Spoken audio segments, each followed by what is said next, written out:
오늘은 요한계시록 12장입니다. 제22강 요한계시록 12장입니다. 요한계시록 12장은 후반부 3년 반의 일을 다루는 장입니다.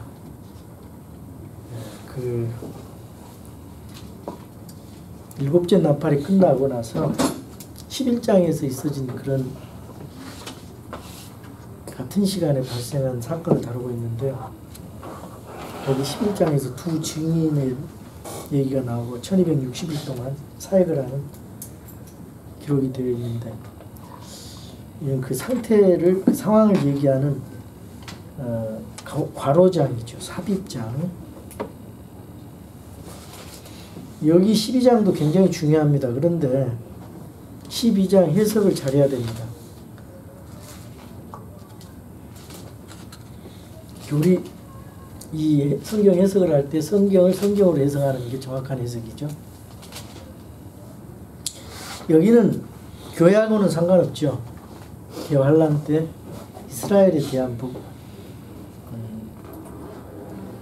내용이고, 이스라엘의 그 대환란 때 마지막 상황이 어떻게 되는지에 대한 예언입니다. 이것이 해석이 안 되니까 칼빈 같은 사람은 다 영해를 해버렸어요. 근데 그렇게 해석하면 안 됩니다. 제가 1절을 읽겠습니다. 하늘에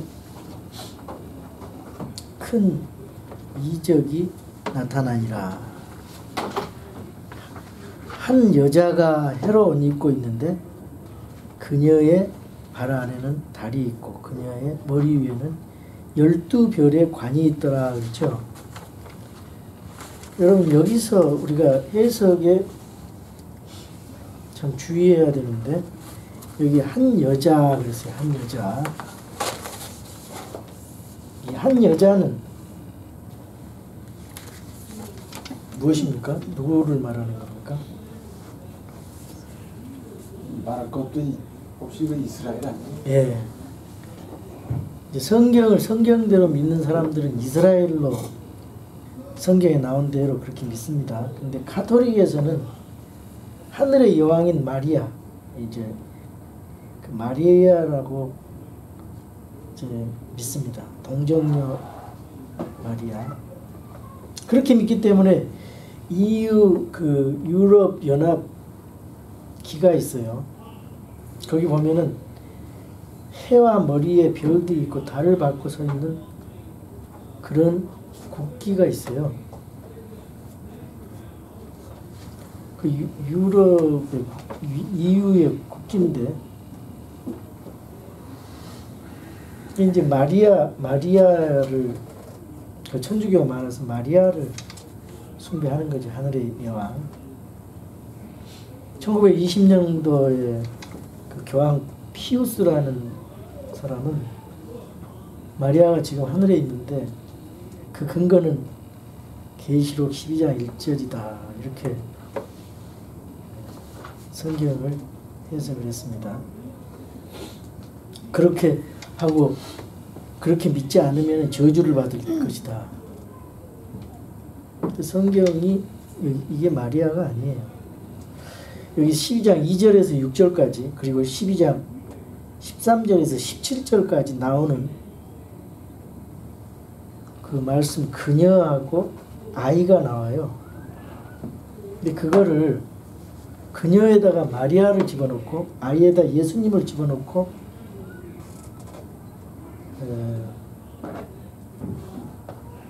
한번 읽어보세요. 그러면은 여자가 예수 그리스도 낳는다 그래서 그 2절은 맞아요. 2절은 그럴듯해요. 마리아가 예수님 낳는 거니까. 근데 3절, 4절, 6절, 14절, 17절 이런 데는 전혀 맞지 않아요. 그래서 마리아는 아니다. 개신교에서는 마리아라고 믿을 수가 없으니까 이거를 또 뭘로 가르치냐면은 그 천주교에서 개혁된 개신교에서는, 그리고 대부분의 신학교에서 이걸 뭘로 가르쳐요? 교회라고 가르칩니다. 교회라고. 교회를 넣고 한번 12장 2절에서 6절, 13절에서 17절을 넣고 읽어봐도 맞지가 않습니다. 전혀 다른 얘기가 다른 상황에서 얘기가 전개되고 있어요. 만약에 이 여자가 교회라면은 구약의 율법으로 주어진 십계명을 지키는 교회가 되는데 그럴 수는 없지요, 교회가. 그리고 17절에 보면은 여자의 씨들은 하나님의 명령들을 지킨다 그랬어요. 근데 교회는 율법 아래 있지 않고 하나님의 은혜 아래 있죠. 로마서 6장 14절에. 십계명 대신 교회는 뭘 받았어요? 새로운 명령들 받았습니다. 요한복음 14장 21절. 무엇입니까? 요한복음 14장 21절. 그리스도인들이 받은, 교회가 받은 것은 서로 사랑하라. 새 명령을 받았어요.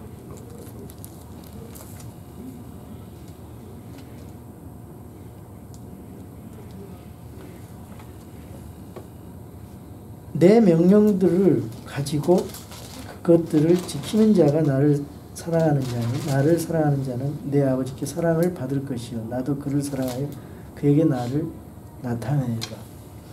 교회에게 주신 것은, 또 기독교 그리스도인들에게 주신 것은 사랑입니다. 그것이 새 명령입니다. 그것이 요한복음 15장 10절에서 18절에도 그런 말씀이 있어요. 17절에 내가 이것들을 너희에게 명령하는 것은 너희가 서로 사랑하게 하려 함이니라.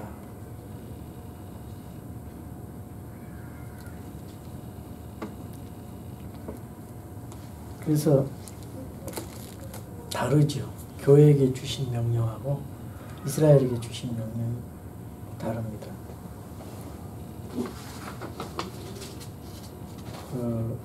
교회는 하나님의 명령들을 지켜서 영생을 얻지 않고요. 또 우리 예수 그리스도를 믿음으로 영생을 얻습니다. 그러면 여기에 있는 것은 마리아도 교회도 아니에요. 근데 창세기에 보면은 이 답이 나옵니다. 여기 1절에 대한 답이 나와요. 창세기 37장 9절에 보면 요셉이 또 다른 꿈을 꾸고 그 꿈을 자기 형들에게 고하여 이르되 보소서 내가 또 꿈을 꾼즉 해와 달과 11별이 내게 경의를 피하더이다. 해와 달과 11별. 근데 자기까지 해서 그러면 12별이죠. 요셉은 꿈을 꾸고 그의 아버지 이스라엘에게 꿈을 말하죠.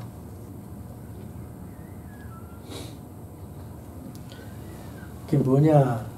바로 여기서 해는 그의 아버지 야곱 이스라엘이고 달은 요셉의 어머니 라헬을 상징하고요. 별들은 요셉의 형제들이라고 성경이 스스로 답을 주지요. 그래서 이 여자는 재론의 여지 없이 이스라엘입니다. 이스라엘. 여기 재밌어요. 여자가 이제 광야로 나중에 가게 되는데 6절에 보면 호세아 2장 14절에서 15절에 보면은 그 내용이 나와요. 이스라엘이 나중에 환란 때 그 광야로 가는 거예요. 그게 마치 이제 그 출애굽을 하고 나서 이집트 땅에서 나와서 광야에 가는 것처럼 그 대환란의 그런 상황을 말하고 있어요. 그러므로 보라 내가 그녀를 끌어당겨 광야로 데리고 가서 그녀에게 위로하는 말로 이루고 그런 내용들이 이제 호세아 2장 14절에 나옵니다. 그 광야로 데려간다는 말을 여기 계시록 12장 6절하고 14절에 말씀을 하고 있고요. 또 신명기 32장 11절에 보면은 독수리가 자기 둥지를 휘저으며 자기 새끼에 너풀거리고 자기 날개를 펴서 새끼들을 받으며 자기 날개에 그들을 얻는 것 같이 이스라엘을 보호한다는 거예요. 여자를. 여자가 여기 이스라엘이에요. 여자는 이스라엘입니다. 그럼 교회는 뭘로 성경에 나옵니까? 교회는 항상 신부예요. 신부. 그리고 어린 양의 아내로도 나오고요. 순결한 한 처녀로 나옵니다. 한번 찾아볼까요? 고린도 후서 11장 2절에 보세요. 성경은 있는 그대로 푸는 겁니다. 그래야 우리가 오류를 범하지 않습니다. 고린도 후서 11장 2절.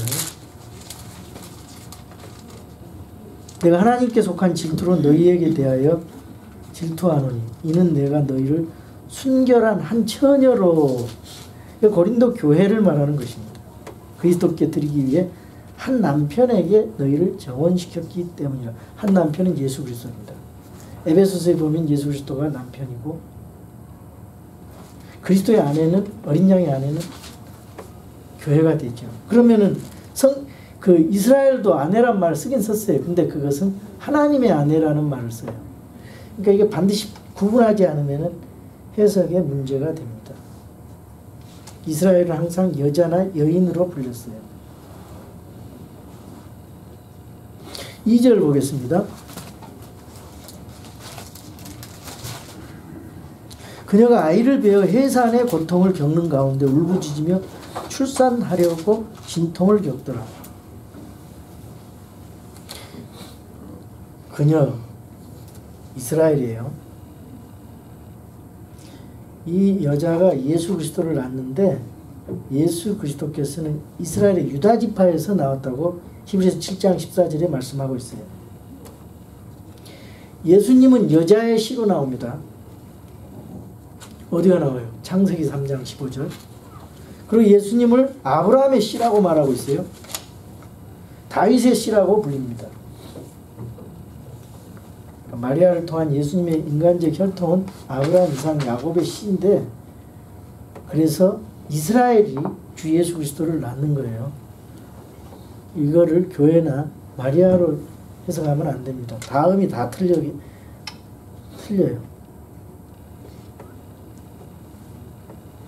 3절 보겠습니다. 거기 2절에 다시 보면은 해산의 고통을 겪는 가운데 울부짖으며 출산하려고 진통을 겪더라. 이스라엘이 예수님을 출산하려 하는데 이 뱀의 씨가 계속 예수님 메시아의 그 여인의 씨, 그 여자의 씨를 나오지 못하게 방해를 하잖아요. 그것이 어디에 첫 번째 방해가 있습니까? 창세기 6장에 나와요. 창세기 3장에 그 여자의 씨에 예수님에 대한, 메시아에 대한 그런 예언이 있는데, 6장에서 하나님의 아들들이 사람의 딸들과 결혼하면서 그 종족이, 타락한 천사와 결혼해서 종족이 변종이 나오죠. 그래서 아브라함의 메시아의 씨를 메시아가 못 나오게 방해를 해요. 그래서 노아 홍수로 물로 심판을 하죠. 다 죽이죠. 노아 가족들을 남기고 메시아의 그 씨가 계속 이어져 나가는데, 예수님 탄생 당시에는 어떻습니까? 헤롯이 죽이려고 그러죠. 2살 아래 어린 아이들을 죽이려고 해요. 예수님이 하나님의 보호하심으로 메시아로 탄생했습니다. 그걸 지금 설명하는 겁니다. 3절 하늘에 또 다른 이적이 나타나니라. 보라, 7 머리와 10뿔을 가진 큰 붉은 용이 있는데 그의 머리들 위에 7개 관이 있으며, 요거 보실 때 7머리와 10뿔 가진 큰 붉은 용이 무엇인가, 한마디로 말해서 붉은 용은 이 9절에 답이 있죠. 그 큰 용, 즉 저 옛뱀 곧 마귀라고도 하고 사탄이라고도 하며 온 세상을 속이는 자, 누굽니까? 마귀, 사탄, 옛뱀, 붉은 용, 세상을 속이는 자.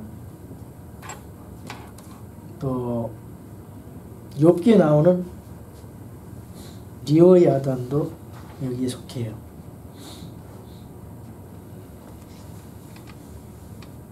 그 용은 드라곤이고요. 드라곤. 이제 그 용이 중국 신화의 그 상상의 동물로 그렇게 나오는데, 그 용하고는 달라요. 우리가 그냥 드라곤 공룡으로 믿으면 됩니다. 과거에 공룡은 있었거든요. 상상의 동물이 아니에요. 그러니까 이제 상상의 동물처럼 그렇게 하니까 이게 계시록이 상상 신화고 그런 책이구나, 그렇게 이제 애매하게 믿도록 이제 그렇게 단어를 쓰면 애매하게 믿도록 된 것입니다. 그 용이 마귀고 사탄이고 옛뱀이고 온 세상을 속이는 자, 12절 9절에 정확하게 그 정체가 나옵니다. 자, 용은 뭐냐? 성경에서 용은 마귀라 했죠. 마귀는 어떻게 됐어요? 루시퍼, 기름 부음 받는 덮는 그룹이에요. 타락해서 붉은 용이 되었어요. 근데 이 용은 그 악한 마귀처럼 그 흉상을 하고 나오지 않습니다. 타락한 그 천사로, 그 광명 빛의 천사로 가장해서 속여요. 사탄은 그룹이죠. 원래 루시퍼가 그룹이거든요. 루시퍼 그룹은 날개가 있습니다. 근데 천사는 날개가 없어요. 그리고 루시퍼인 사탄의 현대 모습은 날개 달린 그룹이 아니라 붉은 용이고, 빛의 천사로 나타나는데 그것은 속임수고, 붉은 용은 르어야단이라고도 부르는데 그것은 꼬여있는, 감겨있는 그런 뜻이에요. 그러니까 7머리 달린 꼬이고 감겨있는 그런 모습입니다. 용에 대해서는 욥기서 41장 1절에 그 리어야단 얘기하면서 거기 나오고 있어요. 우리말 성경에 그런 데는 하마나 악어로 번역이 됐는데 그것은 잘못 번역된 겁니다.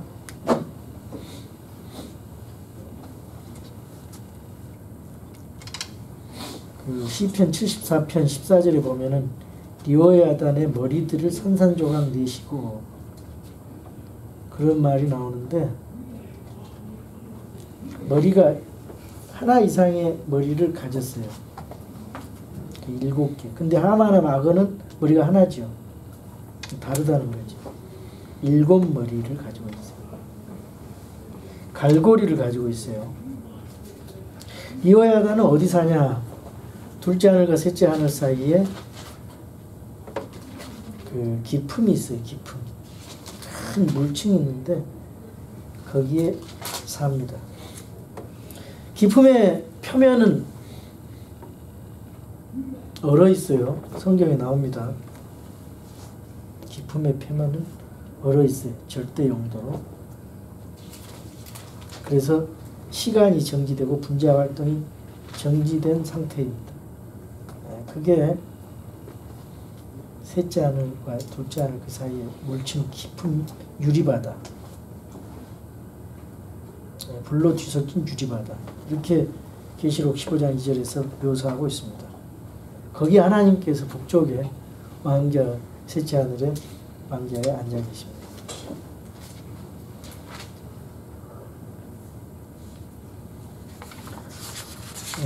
그 여야단에 대한 거는 엽기서의 41장에 자세히 나옵니다. 한번 읽어보세요. 그 붉은 용 사탄에 대한 여야단의 모습이 엽기서 41장에 쭉 나옵니다. 41장 31절 2절 9절 10절 19절 21절 33절 이렇게 나오고 있어요. 34절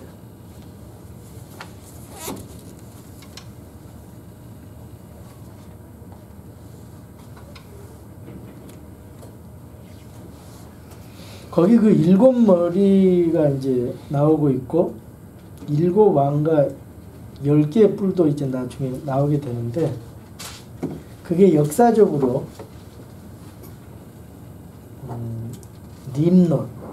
림롯이라든가 또 파라오 첫 번째 머리가 림롯 두 번째는 이집트 파라오 에스겔서 29장 3절에 보면 파라오는 세상을 지배하는 사탄의 이름인 용으로 불리는데요. 너는 내 강들 한가운데 누워있는 큰 용이라. 29장 3절에 나와 있어요. 그 다음에 세 번째는 아시리아 사네립, 네 번째 머리는 바벨론 왕 느부갓네살. 우리 다니엘서에서 다 배웠어요. 다섯 번째는 페르시아 왕 다리오 왕, 여섯 번째는 알렉산더, 그리스 왕 알렉산더. 일곱 번째는 로마. 근데 나중에 대체돼 가지고 그것이 이제 적그리스도로 대체되는 거죠.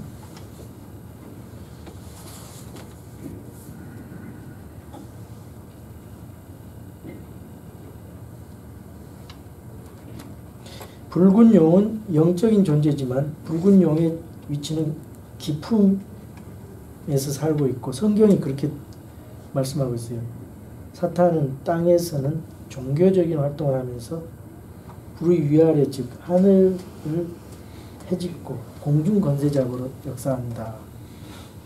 근데 이제 그게 대환란 때는 땅으로 내려와요. 3분의 1이 타락이 돼가 저 땅으로 내던지죠. 4절 보겠습니다. 그의 꼬리가 하늘의 별들 중 3분의 1을 끌어다가 땅에 내던지더라. 용이 막 해산하려고 하는 그 여자 앞에 서서 그녀의 아이가 태어나면 곧 그 아이를 삼키고자 하더라. 여기 그 별이 나오죠. 별은 이제 성경에서 별 얘기하면 뭐 별, 하늘의 별 그 혹성도 말하지만은 이 별이 또 계시록 1장 20절에 보면 뭐예요? 별은 천사로 정의되어 있습니다. 6장 13절에서도 하늘의 별들이 땅에 떨어지는데 이 별은 분명히 천사들이죠. 혹성이 만약에 떨어진다 그럽시다. 별이 땅에 떨어지면 땅이 불탈 것입니다. 그래서 여기는 천사로 해석해야 됩니다.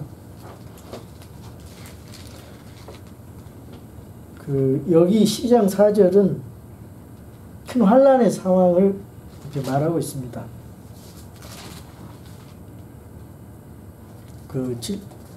7절에서 9절 사탄과 그의 천사들이 땅으로 내쫓기는 것을 볼 수가 있어요.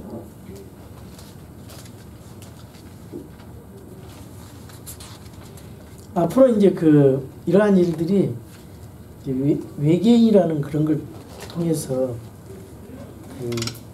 성경의 외계에서 온 신들처럼 받아들여지게 되거든요. 그래서 이제 속이는 그런 일들이 앞으로 있게 될 것인데 성경을 아는 사람들은 속지가 않죠. 성경에 있는 대로 믿기 때문에. 그리고 천사가 우리가 그동안에 천사에 대해서 좀 공부를 했는데 모든 천사는 남성입니다. 앙겔로스 그래서 오스로 끝나면 다 남성이에요. 여자 천사는 날개 달린 천사는 없어요. 천사가 하나님의 아들들로 불리는데 이 땅에 나타날 때는 결혼할 수 있습니다. 하늘에 있는 천사는 결혼할 수 없어요. 마태복음 22장에 하늘에 있는 천사는 뭐 부활에 장가하고 시집간다 그런 얘기 그거 보면은 좀 땅에 내려 나타날 때는 사람으로 나타나서 창세기에서도 그 소돔 고모라에 나타나서 핸섬한 남자로 나타나서 사람들과 관계를 하잖아요.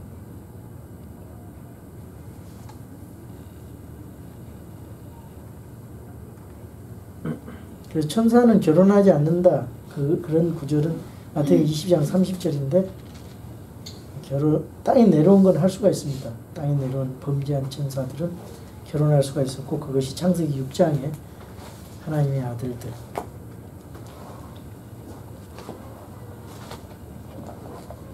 그래서 이제 그 사람의 딸들과 결혼을 해서 변종이 생겼어요.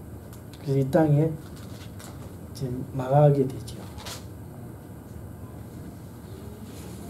다 멸망받았어요. 5절 보겠습니다. 그녀가 산의 아이를 낳았는데 이 아이는 철장으로 모든 민족들을 다스릴 자더라.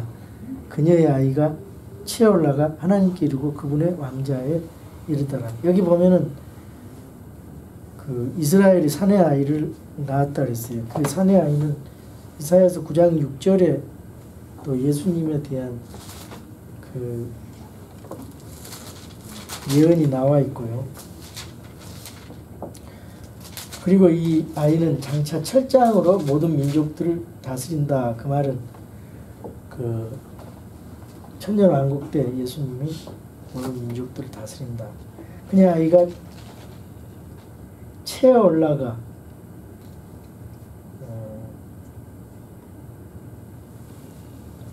채어 올라간다는 것은 예수님이 승천하신다 그 말이죠. 십자가에 죽으시고 부활하시고 승천하신다.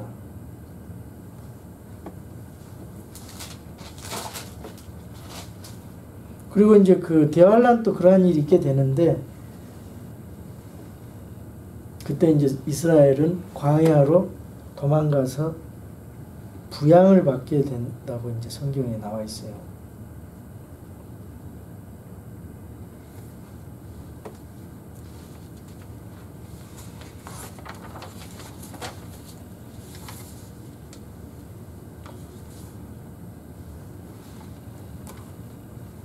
(12) 12장 6절 그 여자가 광야로 도피하니라.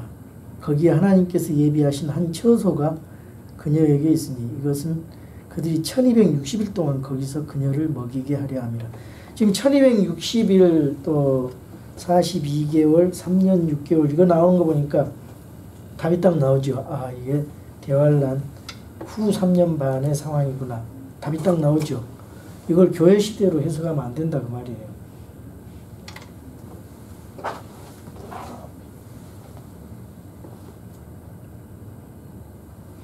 여기 또 여자가 상징으로 또 한 부류가 나오게 되는데 17장 18장에 보면은 한 여자가 이제 7산에 앉아 있고 색깔은 자주색과 주홍색이며 금잔이 상징이며 땅의 왕들 다스며 성도들이 취해 있는 여자.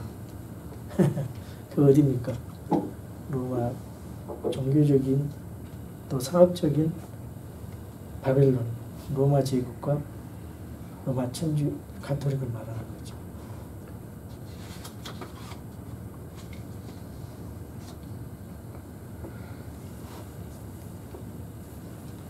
이 여자 여기는 이제 이스라엘 환란 때 사탄에게 미움과 박해받으면서 광야로 도망가서 3년 반 동안 하나님께 부양받으며 십계명을 짓고 예수 그리스도를 믿게 될 것입니다.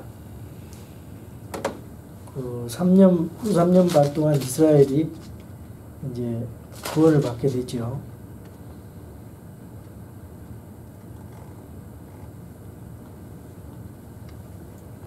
이스라엘이 이제 그 이집트 땅에서 나왔던 것처럼 광야로 이제 나오게 돼서 그때 이제 독수리 날개를 타고 광야로 간다 그런 말이 있어요. 신명기 32장 11절에 독수리 날개는 하나님의 보호라, 보호로 이제 이해할 수 있고요. 또 광야에서 만나 매출하기로 이스라엘을 부양했었던 것처럼 하나님께서 이스라엘을 보호하시고 부양하실 것입니다. 그것이 이제 대환란 때 그런 일이 있어요. 적그리스도 치하에서. 미가서 7장 14절에서 15절에 보면 주는 주의 막대기로 주의 백성 곧 갈멜의 한가운데서 숲속에 홀로 거하는 수의 상속 백성 양떼를 먹이시되 옛날같이 그들을 비산과 길르앗에서 먹이시옵소서. 내가 이집트 땅에서 나오던 날들이 한 것 같이 내가 그에게 놀라운 일들을 보이리라. 이런 구절들이 다 이제 대환란 때 이스라엘을 보호한다는, 부양한다는 그런 말씀이에요. 17절 보겠어요. 그 6절에 그 어떤 해석은 1260일 동안 거기서 그녀를 먹이게 하려 하심이라. 이스라엘이 이제 그때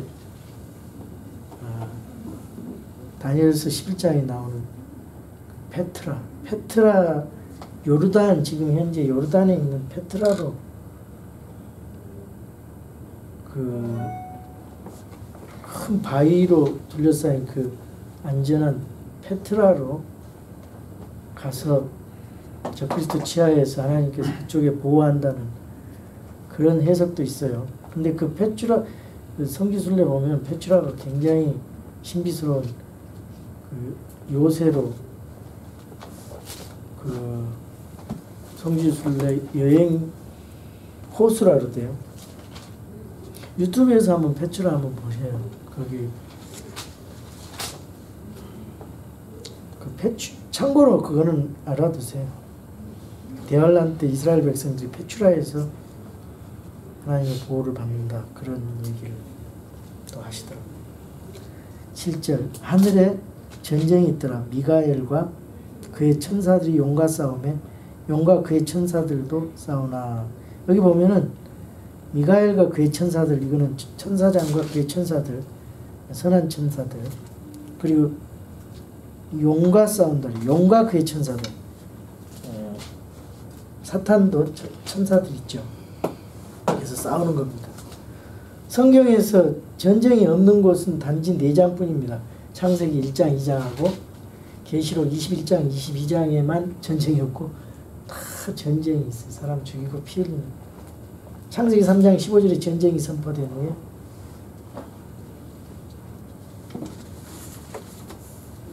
전부 전쟁합니다.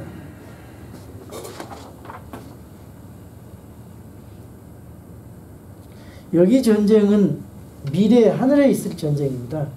미가엘과 그의 천사들, 그리고 용과 그의 천사들이 싸웁니다. 미가엘 그러면 여러분들 다니엘서 10장 21절 12장 1절에 나오듯이 미가엘은 이스라엘을 위한 천사입니다. 그래서 이게 이스라엘이구나 이렇게 이해를 하셔야 돼요. 성경적으로. 자, 계시록 12장 8절 9절 계속 읽습니다. 이기지 못하고 또 하늘에서 자기 있을 곳을 더 이상 찾지 못하더라. 이에 그 큰 용이 내쫓기니 저 옛뱀 곧 마귀라고도 하고 사탄이라고도 하며 온 세상을 속이는 자라. 그가 땅으로 내쫓기니 그 천사들도 그와 함께 내쫓기니라. 사탄이 미가엘에게 피해서 땅으로 쫓겨나죠. 사탄이 이 땅에 내려올 때 천사들과 함께 와요. 미래에 있을 엄청난 사건입니다. 자신의 천사들과 같이 와요. 10절입니다. 또 내가 들으니 하늘에 큰 음성이 있어 이르되 이제 구원과 힘과 우리 하나님의 왕국과 그분의 그리스도의 권능이 임하였도다. 우리 형제들을 고소하는 자 곧 우리 하나님 앞에서 밤낮으로 그들을 고소하는 자가 쫓겨났도다.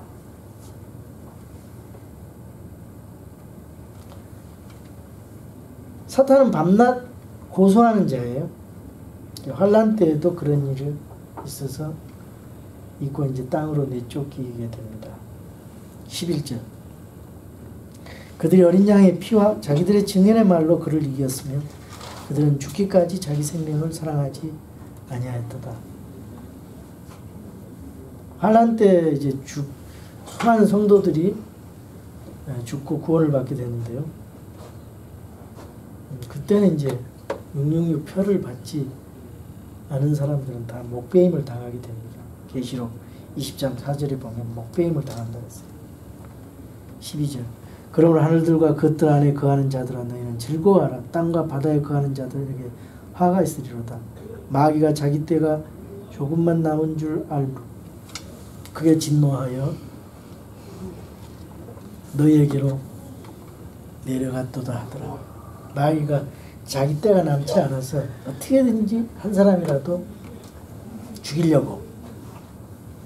그러니까 우리는 마귀는 어떻게든지 한 사람이라도 죽이려고 하는데 우리는 말 쓰지 말이 뭘 어떻게 해야 돼? 어떻게든지 한 사람을 살려야 되잖아요. 생명을 살리는 그런 성도 여러분이 저와 여러분이 됩시다. 이 마귀는요 뿔 달리고 흉측하게 생긴 모습으로 이 땅에 오지 않아요. 이 세상의 신이고 이 세상 통치자인 마귀는 빛의 천사로 옵니다. 사람들이 친숙하고 매력 있는 모습으로 와요. 종교 속에 침투하고 교회 안에 침투해서 옵니다. 그래서 우리가 성경을 알아야 돼요. 속지 않으면. 적그리스도로 와요. 13절. 용이 자기가 땅으로 내쫓긴 것을 보고 산의 아이를 낳은 그 여자를 핍박하더라. 그 사탄은 역사상 이스라엘을 박해하지 않은 때가 없었습니다. 하나님께서 이스라엘에게 이 세상을 다스리도록 약속을 하셨거든요. 개혁주의 신학에서는 어거스틴이 하나님의 도성이라는 책을 쓰면서 전부 대체시켰기 때문에 이스라엘이라는 게 존재하지 않아요. 이스라엘은 끝났다. 근데 성경은 이스라엘이 지금 하나님의 경륜을 이루기 위해서 1948년도에 회복이 됐잖아요. 로마서 11장 25, 26, 27 거기 보면 이스라엘이 나중에 구원받는다 했잖아요. 회복이 돼요. 이스라엘이. 그래서 그 소대연서에 나오는 구약의 예언들이 다 맞게 돼 있어요. 이스라엘을 무시해버리면 성경 해석이 안 된다. 특별히 예언은 해석을 절대로 할 수 없다. 이스라엘이 이제 세상을 다스리도록 하고 이스라엘에서 예수님께서 오셨는데 앞으로 이스라엘에 예수님이 다시 오셔서 성경대로 이 세상을 천년왕국으로 통치하실 것입니다. 그래서 이 세상 신 사탄은 쫓겨나고 예수님이 재림하면은 민족들의 머리로서 이스라엘이 회복될 것입니다. 14절. 그 여자가 큰 독수리의 두 날개를 받았으니 이것은 그녀로 하여금 광야 곧 자기 처소로 날아가 거기서 그 뱀의 얼굴을 피하여 한때야 두때 반때를 양육받게 하려 합니다. 한때 두때 반때는 42개월 3년 6개월 1260일 다 여기 같은 대환란 상황입니다. 큰 독수리의 두 날개는 이스라엘 광야로 도망할 때 안식일에 비행기를 타고 갈 것이다. 이런 얘기를 한 사람도 있더라고요. 환란 때 유대인들에 대한 말씀 중에 오직 너희가 도피하는 날이 겨울이나 안식일에 일어나지 않도록 기도하라. 그러면서 안식일 날은 뭐 비행기가 안 뜨니까 그때가 되지 않도록 그렇게 또 설명하는 분들도 있어요. 계시록 또 12장 15절 16절 뱀이 자기 입에서 여자의 뒤에 물을 홍수같이 내뿜어 여자를 홍수에 떠내려가게 하려 하되 땅이 여자를 도와 자기 입을 벌려 용이 그 입에서 내뿜은 홍수로 삼키니 이게 이제 홍수가 일어난다는 말이 또 다른 성경에 있어요. 이스라엘 땅에 실제로 일어날 홍수예요. 또 예수님 재림하실 때 지진이 있다 그랬죠. 스가랴서 14장에 보면 지진이 일어난데 여기 대환란 때 이스라엘에 홍수가 있다 그랬어요. 저 출애굽기 14장에 홍해 물속에서 구해낸 것처럼 기적적으로 홍수에서 구원할 것이다. 그 말이 어디에 있는지 아세요? 다니엘서를 압축하고 계시록을 압축한 성경이 다니엘서에 어디가 있어요? 다니엘서 9장 26절에 있어요. 25절, 6절, 7절인데 26절에 한번 읽어볼게요. 그때 상황을 벌써 얘기하는 겁니다. 다니엘서 9장 26절 62일의 뒤에 메시아가 끊어질 터이나 예수님이 십자가에 달린다 그 말이죠. 자기를 위한 것이 아니고 세상 사람들을 위한 것이다. 장차 임할 통치자의 백성. 장차 임할 통치자는 적그리스도죠. 그 도시와 그 도시는 예루살렘. 그 성소를 파괴하거든요. 제3성전이죠. 그것의 끝에는 홍수가 있을 것이며, 그죠? 대환란 때 홍수가 있다는 말이 여기 나와요. 또 그 전쟁이 끝날 때까지 항폐하는 것이 작정되었습니다. 대환란 홍수 있다는 거 여기 다니엘서 9장 26절 기억하시고요. 17절 용이 여자에게 진노하여 그 여자의 씨 중에 그 여자의 씨 중은 이스라엘 씨죠. 남은 자들 이스라엘 남은 자들이 그 하나님의 명령들을 지키고 예수 그리스도의 증거를 가진 자들과 전쟁을 하려고 나아가니라. 이걸 이제 안식교와 그리스도교에서 이걸 가지고 하나님의 명령들을 지켜야 되니까 교회에서 계명을 지켜야 구원받을 수 있다. 이제 증거 구절로 이거를 사용합니다. 그러나 이거는 교회가 들림받은 환란 때죠.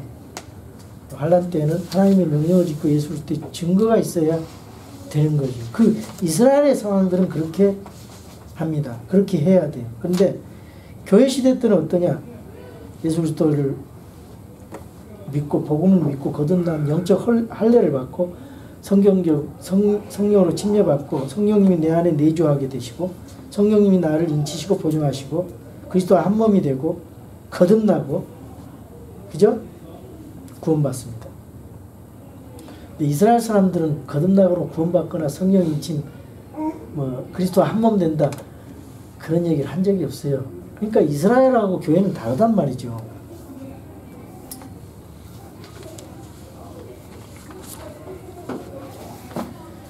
그래서 우리가 이걸 구분해서 봐야 된다는 거. 구약 시대하고 신약 시대에 다르듯이 대환란 시대도 달라요.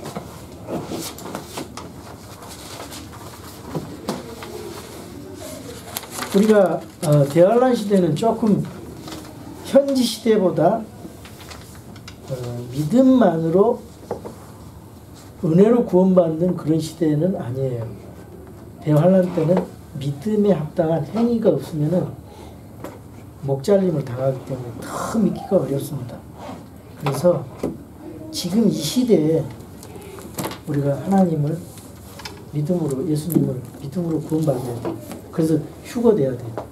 이 땅에 남아있으면은 이스라엘 백성과 똑같이 전무후무한 대환란의 속에서 힘들게 적그리스도의 군사들이 쫓겨다니면서 믿음 생활을 하면서 잡히면 목 잘라 죽임을 당합니다.